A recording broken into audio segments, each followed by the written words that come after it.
बच्चों तो आज हम लोग पढ़ेंगे रिएजेंट्स। क्या पढ़ेंगे? रिएजेंट्स पढ़ेंगे।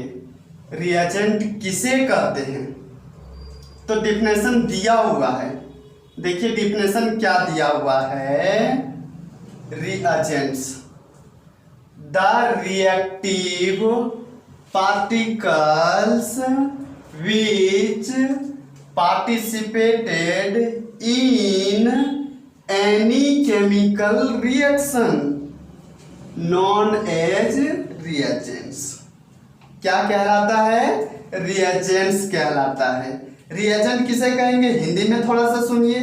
रिएजेंट्स उसे कहेंगे जो केमिकल रिएक्शन में भाग लेगा। ये पार्टिसिपेटेड मतलब भाग लेना। कौन भाग लेगा? जो रिएजेंट होगा उसे क्या कहेंगे हम लोग? रिएजेंट्स कहेंगे। तो रिएजेंट्स वैसे तो हम लोग next that is GOC lecture number 1 में मिल चुका था। तो देखिए इसका हम क्लासिफिकेशन कर रहे हैं। लिखिए क्लासिफिकेशन ऑफ रिएजेंट्स। लिखिए there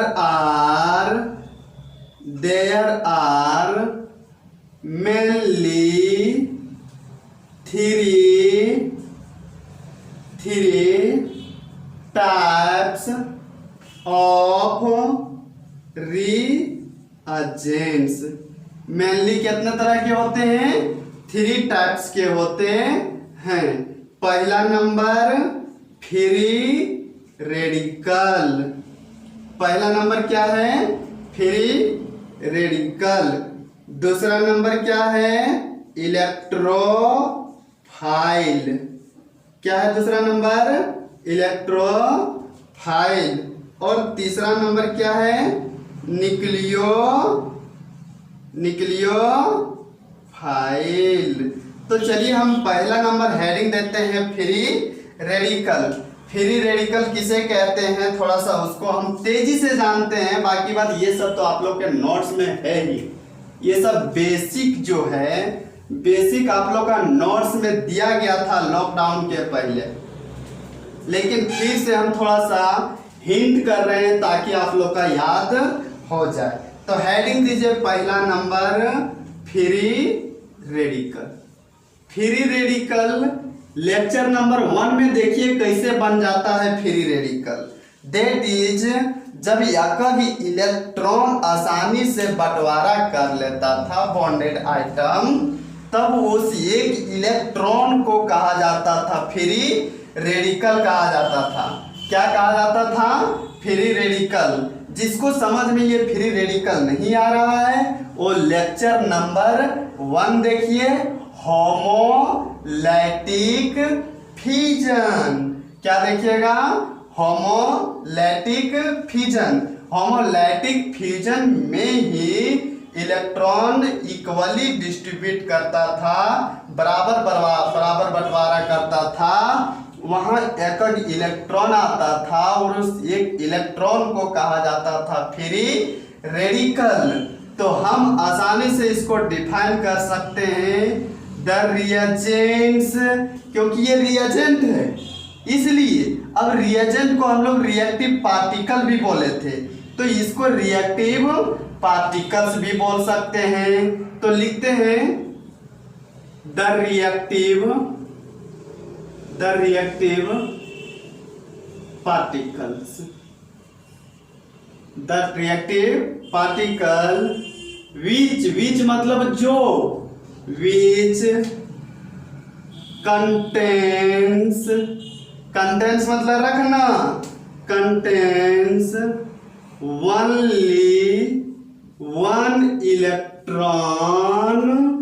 only one electron known as free radical. क्या कहलाता है? फ्री रेडिकल कहलाता है। जैसे एग्जाम्पल के तौर पे अभी फिर से आप लोग को दिखाता हूं क्या एग्जाम्पल लिए थे वहां। ये है मीथेन का स्ट्रक्चर। CH4 को क्या कहा जाता है, मीथेन कहा जाता है। देखिए इस बॉन्ड की हम बात करते हैं, बाकी बात आप कोई भी बॉन्ड की बात कर सकते हैं, लेकिन जनरली हम इस बॉन्ड की बात करते हैं। आपको जो अच्छा लगे, बहुत सारा एग्जाम्पल लेना है और बॉन्ड को तोड़ना है, और बॉन्ड को तोड़ते हुए जब बॉन्ड तोड़िएगा तो ध्यान में रखिएगा दो तरह से टूटता है, तो होमोलैटिक फ्यूजन करिएगा। क्या कीजिएगा, होमोलैटिक फ्यूजन कीजिएगा, तब सही होगा, नहीं तो हेटेरोलाइटिक में कुछ गड़बड़ हो जाता है। देखिए इस बॉन्ड की हम बात करते हैं, किस तरह से फ्री रेडिकल का निर्माण होता है। ये हाइड्रोजन है, देखिए रहे हैं, ये क्या है, हाइड्रोजन, ये क्या है, कार्बन, ये हाइड्रोजन और ये कार्बन। अब बताइए दोनों ने क्या किया, एक इलेक्ट्रॉन दिया, एक इलेक्ट्रॉन दिया, और देने के बाद एक सिंगल बॉन्ड बन गया। क्या बन गया, सिंगल बॉन्ड बन गया। देखिए सिंगल बॉन्ड बन गया, बन तो गया, लेकिन टूटने की बारी जब आया, देखिए टूटने का सिंबल इस तरह से दिखाया जाता है। जब टूटने की बारी आया तो दोनों ने एक इलेक्ट्रॉन दिया था, इसलिए एक इलेक्ट्रॉन आपस में बंटवारा कर लिया, कोई लड़ाई झगड़ा नहीं किया, कोई लड़ाई झगड़ा नहीं किया। तो देखिए एक इलेक्ट्रॉन आ गया, और एक इलेक्ट्रॉन को क्या कहा जाता है, फ्री रेडिकल। क्या कहा जाता है, फ्री रेडिकल। सिर्फ एक इलेक्ट्रॉन को फ्री रेडिकल कहेंगे, ऐसा नहीं है कि इस पूरे मॉलिक्यूल को फ्री रेडिकल कर देंगे, नहीं, एक इलेक्ट्रॉन को सिर्फ फ्री रेडिकल कहेंगे। समझ में आ रहा है, हाँ, एक इलेक्ट्रॉन को फ्री रेडिकल कहेंगे। तो देखिए CH3 को आप लोग क्या कहते थे, मिथाइल कहते थे, और एक इलेक्ट्रॉन को आप लोग क्या कह रहे हैं, फ्री रेडिकल कह रहे हैं, फ्री रेडिकल कह रहे हैं। क्या कह रहे हैं, फ्री रेडिकल।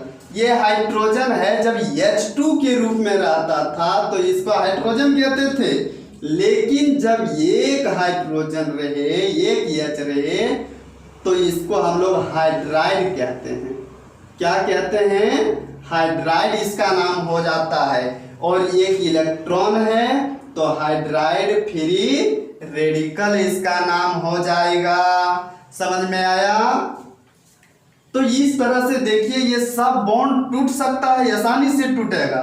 कैसे टूटेगा, मान लीजिए कि हम ये बॉन्ड की बात करें तो देखिए ये भी तो बॉन्ड दो इलेक्ट्रॉन से बना है, एक इलेक्ट्रॉन हाइड्रोजन दिया है और दूसरा कौन दिया है, कार्बन ने दिए हैं। जब ये टूटा आपस में तो क्या करेगा, एक इलेक्ट्रॉन आपस में बंटवारा कर लेगा और सेम टू यू वही बन जाएगा। समझ में आ रहा है क्या। तो वो भी तो एक ही इलेक्ट्रॉन रखा, इसलिए वो भी तो फ्री रेडिकल बन सकता है।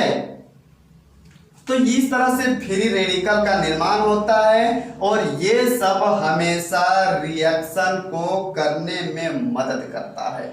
रिएक्शन यदि बहुत धीरे धीरे हो रहा है, ये सब रिएजेंट मिल करके बहुत तेजी से रिएक्शन को करवा देगा। और खास करके इसका खास बात है कि मैकेनिज्म जब किसी रिएक्शन का बताया जाएगा तो ये खास करके आपको बताया जाएगा कि देखिए ये बॉन्ड जो टूटा वो होमोलैटिक फ्यूजन से टूटा। जैसे होमोलैटिक आप नाम सुने वैसे आपके दिमाग में दौड़ जाना चाहिए था कि ये बॉन्ड टूटा, उस वक्त दोनों ने क्या किया है, इलेक्ट्रॉन का बंटवारा सेम टू यू किया है, मतलब एक इलेक्ट्रॉन दोनों ने ले लिया है। तो उसी को न कहा जाता है होमोलैटिक फ्यूजन। अब दूसरा हम बात करते हैं थोड़ा सा इलेक्ट्रोफाइल का। किसका बात करते हैं, इलेक्ट्रोफाइल। इलेक्ट्रोफाइल भी हम लोग निकाले थे। इलेक्ट्रोफाइल में हम लोग क्या क्या पढ़े थे? हेटेरोलाइटिक फिजन। हेटेरोलाइटिक फिजन होता था तो जो ज्यादा इलेक्ट्रॉन नेगेटिविटी होता था वही दोनों इलेक्ट्रॉन को क्या करता था? खींच लेता था। जैसे अभी हम दिखाएंगे यहाँ कैसे इलेक्ट्रोफाइल का निर्माण हो जाता है। लेकिन इलेक्ट्रोफाइल किसे कहते हैं वो तो थोड़ा जान लीजिए। इलेक्ट्रोफाइल किसे कहते हैं जानिए। लिखिए द रिएक्टिव पार्टिकल्स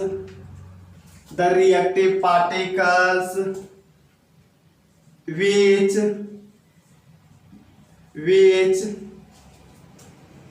अच्छा, यहाँ थोड़ा सा हम एग्जाम्पल दे लेते हैं, उसके बाद आगे हम डेफिनेशन लिखेंगे, क्योंकि अगला डेफिनेशन जो है थोड़ा सा हो सकता है आपको दिक्कत हो जाए।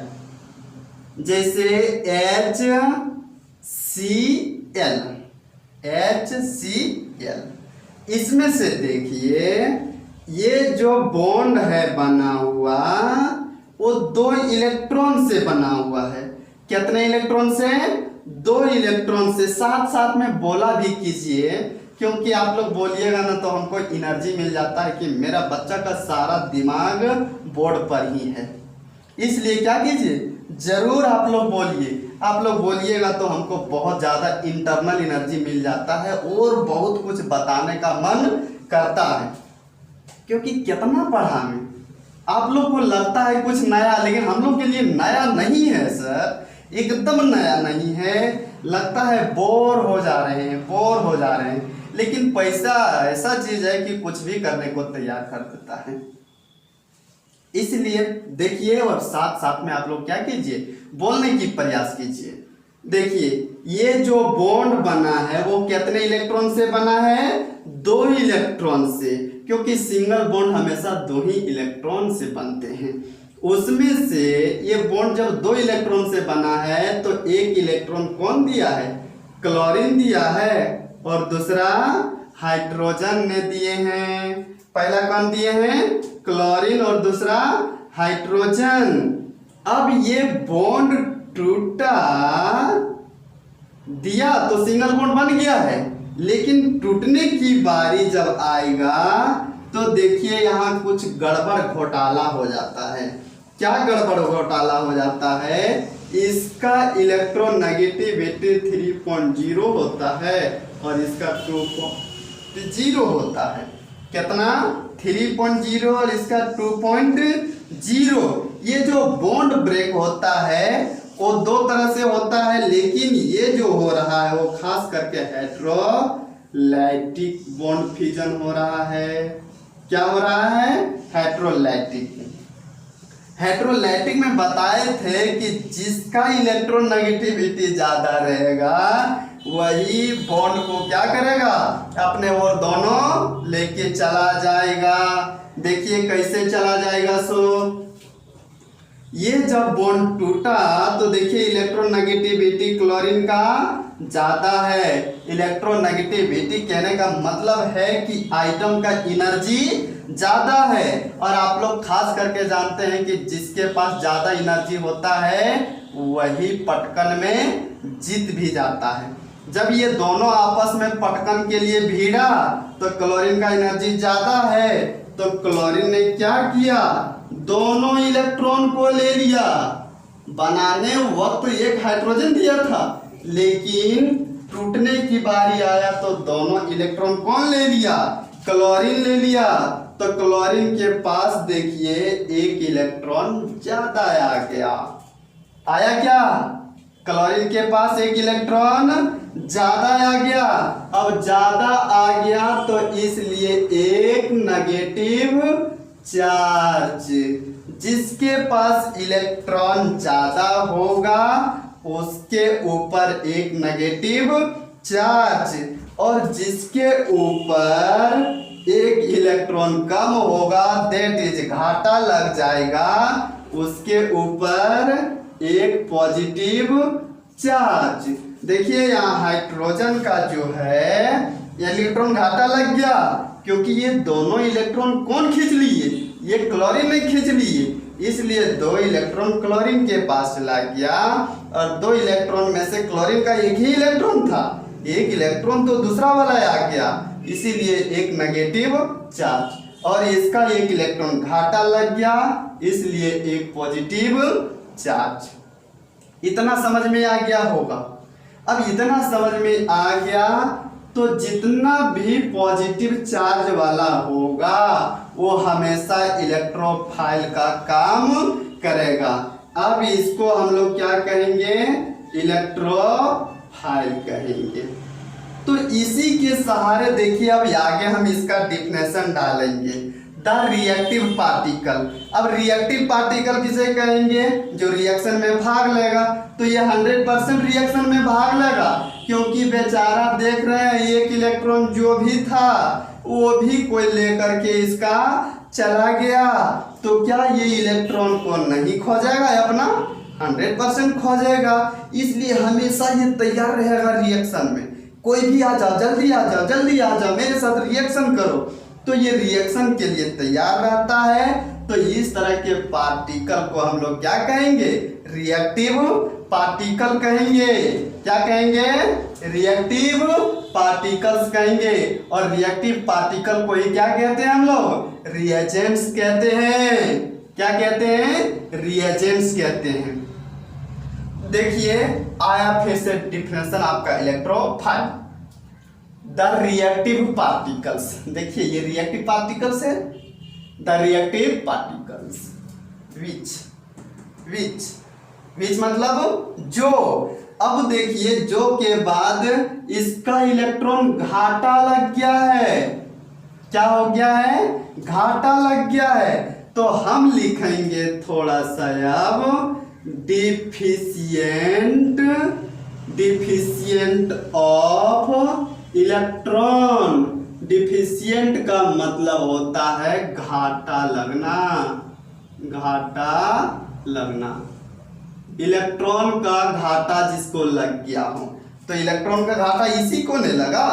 अब बताइए इलेक्ट्रॉन घाटा लग गया तो वो पुअर हो सकता है इलेक्ट्रॉन का कि रिच हो सकता है। तो इलेक्ट्रॉन का पुअर हो जाएगा, गरीब हो जाएगा, क्योंकि उसका इलेक्ट्रॉन अपना वाला छिना चुका है।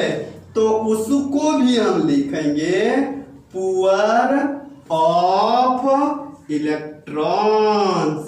क्या कहेंगे, पुअर्स ऑफ इलेक्ट्रॉन्स। अच्छा ये पुअर जब हो गया, ये इलेक्ट्रॉन को खोजने चल रहा है, तो इलेक्ट्रॉन को अट्रैक्ट करेगा कि रिपेल करेगा, ये अट्रैक्ट करेगा, क्योंकि यही नहीं खोजते हुए चल रहा है, यही नहीं खोजते हुए चल रहा है, इसी को तो घाटा लगा था, इसलिए ये इलेक्ट्रॉन को क्या कर रहा है, खोजते हुए चल रहा है। तो फिर अगला कॉमा वो भी लिख देंगे, अट्रैक्शन ऑफ इलेक्ट्रॉन। इलेक्ट्रॉन को क्या करेगा, इलेक्ट्रॉन को अट्रैक्ट करेगा। क्या करेगा, अट्रैक्ट करेगा। अच्छा जब अट्रैक्ट करेगा तो और भी इसको हम डिफिनेशन में डाल सकते हैं, क्योंकि डिफरेंट टाइप के किताब में डिफरेंट तरह के डिफिनेशन डाले होते हैं, इसलिए टोटल को हम नोट्स में बना रहे हैं। इसलिए नोट्स में हम क्या कर रहे हैं, टोटल के टोटल चीज को आपके झोली में डाल दे रहे हैं। अट्रैक्शन करेगा, क्या करेगा, वो पुअर तो है ये है, डिफिशिएंट तो है ये है, लेकिन एक चीज वो छूट जा रहा है, लिखा दें क्या, देखिए क्या चीज है ये। फिर अच्छा ये नहीं रहने दीजिए, known as electrophile, known as electrophile, it is denoted by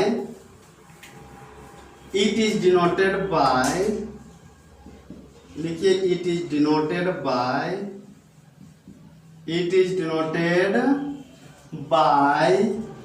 electrophile E से स्टार्ट होता है, इसलिए कैपिटल ई लिखें। और इलेक्ट्रोफाइल उसको कहते हैं जिसका इलेक्ट्रॉन घाटा लगा हुआ रहता है, दैट इज इलेक्ट्रॉन का करीब रहता है। अच्छा, इलेक्ट्रॉन से लव भी वो करेगा, इलेक्ट्रॉन से बहुत प्यार करेगा, इसलिए अगला स्टेप जो हम बोल रहे थे वो लिख सकते थे लविंग ऑफ इलेक्ट्रॉन। क्या लिख सकते थे? Loving of electron. जो इलेक्ट्रॉन से क्या करे? प्यार करे, उसे हम क्या कहेंगे? इलेक्ट्रोफाइल कहेंगे। तो इलेक्ट्रोफाइल को हम लोग ई प्लस से दिखाएंगे। किससे? ई प्लस से। ई मतलब इलेक्ट्रो और फाइल का मतलब इसका फाइल में कुछ घाटा लग गया है इलेक्ट्रॉन का, इसलिए इसको ई प्लस से दिखाया जाता है। अब हम बहुत सारा एग्जाम्पल लेंगे। देखिए इलेक्ट्रोफाइल, इलेक्ट्रोफाइल एक हम मैकेनिज्म के साथ बता देते हैं फिर से। Cl2। अच्छा, Cl2 को हम लोग इस तरह से लिख सकते हैं Cl। क्या नहीं लिख सकते हैं? लिख सकते हैं। अब क्लोरीन क्या जानते हैं हम लोग? वैलेंस इलेक्ट्रॉन कितना होता है? एक क्लोरीन का वैलेंस इलेक्ट्रॉन 7 होता है, तो इसका भी 7 होगा। देखिए 7 दे दिए। अब दोनों ने क्या किया? एक इलेक्ट्रॉन दे करके और एक सिंगल बॉन्ड बनाया। दोनों ने क्या किया? एक इलेक्ट्रॉन दिया और एक इलेक्ट्रॉन दे करके एक सिंगल बॉन्ड बनाया। सिंगल बॉन्ड तो बन गया। क्या हुआ? सिंगल बॉन्ड बन गया, लेकिन इलेक्ट्रोनेगेटिविटी दोनों का तो सेम है। यहां दोनों का सेम है इलेक्ट्रोनेगेटिविटी। जब सेम है तो बॉन्ड ये टूटेगा, तो यहां जबरदस्ती कोई एक इलेक्ट्रॉन ले करके चला जाएगा। एक इलेक्ट्रॉन नहीं, एक ज्यादा इलेक्ट्रॉन, क्योंकि दोनों ने एक इलेक्ट्रॉन दिया था, वो तो मानते हैं, लेकिन ये दोनों इलेक्ट्रॉन जो है कोई एक आइटम में लेकर के चला जाएगा। तो देखिए ये जो क्लोरीन है वो एक इलेक्ट्रॉन लेकर के ज्यादा चला गया, इसलिए इस पर नेगेटिव चार्ज और इस पर पॉजिटिव चार्ज, क्योंकि एक इलेक्ट्रॉन इसको घाटा लग गया। देने वक्त ये 7 इलेक्ट्रॉन था इसके पास, उसमें से एक इलेक्ट्रॉन दिया, लेकिन अब देखिए थोड़ा सा कितना इलेक्ट्रॉन बच गया? 6 ही इलेक्ट्रॉन। एक इलेक्ट्रॉन इसको घाटा लग गया, इसलिए ये किस तरह का काम करेगा? इलेक्ट्रोफाइल का काम करेगा। किस तरह का काम करेगा? इलेक्ट्रोफाइल का काम करेगा। जब आपको बताया जाएगा हेलोजिनेशन, ब्रोमिनेशन उसमें आएगा, क्लोरीनेशन आएगा, फिर आगे बताया जाएगा nitration, sulphonation, Friedl craft alkylation, Friedl Crafts acylation, उस वक्त आपको ये मिलेगा। इसलिए अभी हम पहले एक बार ट्रायल के रूप में ले लिए कि कम से कम बच्चा एक बार तो देखेगा इसको, और देख करके वो खुशी महसूस करेगा जब इसका हम मैकेनिज्म बताएंगे तब कि किस तरह से इलेक्ट्रोफाइल का निर्माण हुआ। सो और बहुत से है। क्या Br2 नहीं शो करता है? Br2 आपको हम छोड़ देते हैं सेम टू यू। जैसे Br2 को हम लिखेंगे तो Br2 का इलेक्ट्रोनेगेटिविटी होता है 2.28। कितना होता है? 2.28। तो इलेक्ट्रोनेगेटिविटी हम बोल दे रहे हैं, इसलिए आप क्या कीजिएगा? उसमें भी इलेक्ट्रोफाइल का निर्माण कीजिएगा। ओके, और थोड़ा सा हम बताते हैं। बहुत से सारे इलेक्ट्रोफाइल का निर्माण करेंगे। जैसे आप लोग क्या कहते थे? All metal are electropositive in nature. इसका मतलब जितने भी मेटल हैं वो सबके ऊपर क्या होगा? पॉजिटिव चार्ज डेवलप होगा, और पॉजिटिव चार्ज डेवलप जिसके ऊपर हो जाएगा दादा उसको हम लोग क्या बोलेंगे, इलेक्ट्रोफाइल। क्योंकि जिसके ऊपर पॉजिटिव चार्ज उसको ये धरती में हमेशा दुख ही दुख, दुख ही दुख, क्योंकि बेचारा जो भी अपना एक इलेक्ट्रॉन था वो कोई दूसरा लेकर के भाग गया, इसलिए उसको क्या हो गया, दुख। और दुख वाला को हम लोग हमेशा क्या कहते हैं, जैसे एल्युमिनियम 3+, इसका 3 इलेक्ट्रॉन घाटा लग चुका है, सोडियम Na+, मैग्नीशियम 2+, ये सब जितने भी मेटल हैं देखिए सबका इलेक्ट्रॉन क्या हो चुका है, घाटा लग चुका है। तो इसलिए हम लोग क्या करेंगे अथवा क्या कहेंगे, ये सबको इलेक्ट्रोफाइल कहेंगे। क्या कहेंगे, इलेक्ट्रोफाइल। कुछ न्यूट्रल न्यूक्लियोफाइल बता देते हैं। न्यूट्रल न्यूक्लियोफाइल, न्यूट्रल मतलब उदासीन, वो काम देने के बाद ही काम कर सकता है, जबरदस्ती वो काम नहीं करेगा। जैसे LaCl3, ये LCl3 aluminium chloride, aluminium chloride बोलना है, एल्युमिनियम ट्राइक्लोराइड नहीं बोलना है। एल्युमिनियम का वैलेंसी 3 होता है इसलिए ये 3 दिया हुआ है। BCl3, FeCl3, FeCl2 नहीं, FeCl3 ज़्यादा स्टेबल है, 2 वैलेंसी शो करता है। उसके बाद MgCl2 ETC, ये सब क्या है, ये सब क्या है, इसमें से 2 आपको 100% याद कर लेना है।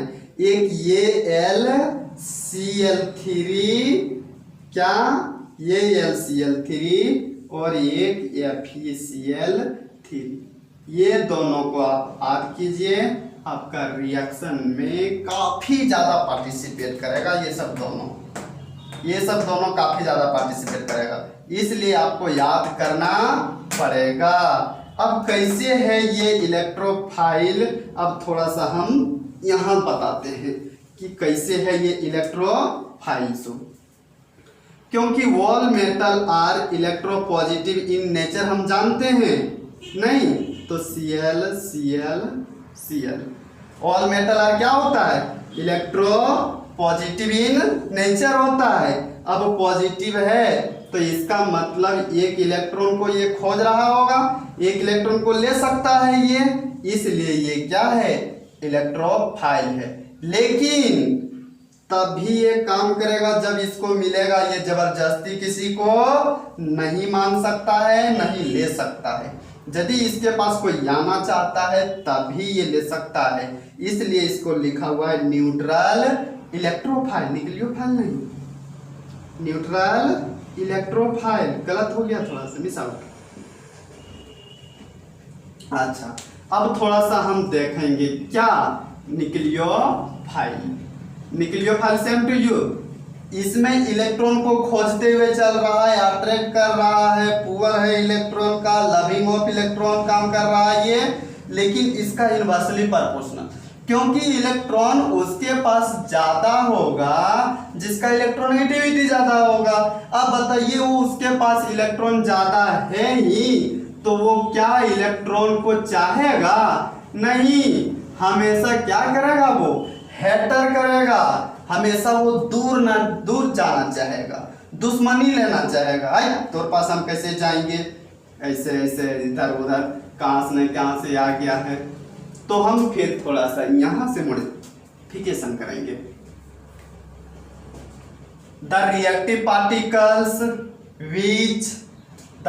पार्टिकल विच क्या होगा, रीच होगा इलेक्ट्रॉन का कि पुअर होगा, वो रीच होगा, क्योंकि इलेक्ट्रॉन उसके पास ज्यादा आ जाएगा, इसलिए हम लिखेंगे रीच ऑफ इलेक्ट्रॉन।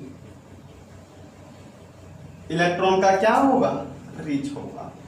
अच्छा हेटर, जब उसके पास इलेक्ट्रॉन ज्यादा आ जाएगा तो इलेक्ट्रॉन से हमेशा दूर ही जाना चाहेगा, इसलिए हेटर ऑफ इलेक्ट्रॉन। हेटर मतलब दुश्मनी लेना, हमेशा दुश्मनी करना, दूर भाग जाना उससे, हेटर ऑफ इलेक्ट्रॉन। अच्छा रीच भी होगा, क्या होगा, रीच लिखे हुए हैं, हाँ, तो अट्रैक्ट करेगा कि रिपेल करेगा, रिपेल करेगा वो, repulsion of electron.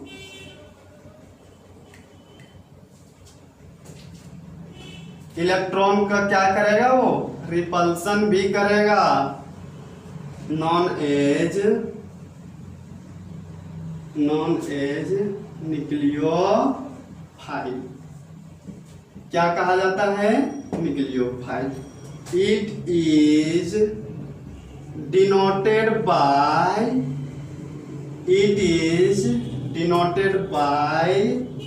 NU minus.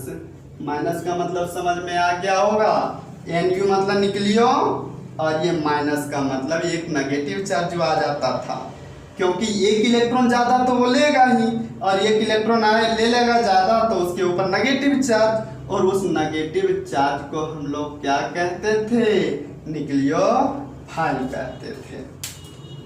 Example देखिए, एग्जाम्पल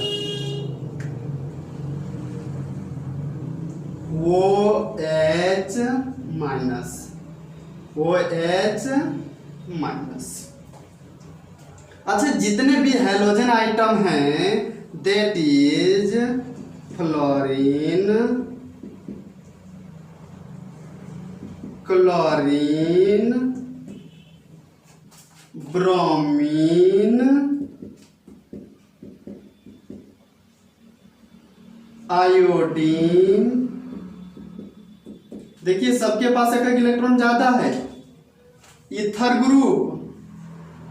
ग्रुप इसके पास भी इलेक्ट्रॉन है, देखिए जिसके पास इलेक्ट्रॉन प्रेजेंट है वो काम करेगा हमेशा न्यूक्लियोफाइल का। Ammonia NH3, amine NH2। कोई कहेगा ऊपर में काहे ले दिए सर, ऊपर में काहे नहीं दिए, ऊपर में नहीं दे सकते हैं, दे सकते हैं, दीजिए। ये बोलेगा कोई ऊपर में क्यों दिए, यहाँ नहीं दे सकते हैं, दीजिए आपके पसंद। ETC बहुत से हैं, ये सबको क्या कहा जाता है, न्यूक्लियोफाइल कहा जाता है। किससे इंडिकेट किया जाता है, NU माइनस से। ठीक है, आज इतना ही, फिर अगला हम लोग मिलेंगे कार्बोकैटायन, कार्बोएनायन, कार्बीन, बेंजाइन, नाइट्राइन। उस वक्त फिर हम लोग इसका यूज करेंगे और उसका स्टेबिलिटी जानेंगे, उसका हाइब्रिडाइजेशन जानेंगे। जेई मेंस में थोड़ा सा भी ना छूटे, इसलिए थोड़ा मिस ना होवे, एकदम डिट्टो आंख बंद करके हम लोग क्या करेंगे, टिक करेंगे, इसलिए जानना जरूरी है। बस आज इतना ही, आज हम फिर आप लोग को बताएंगे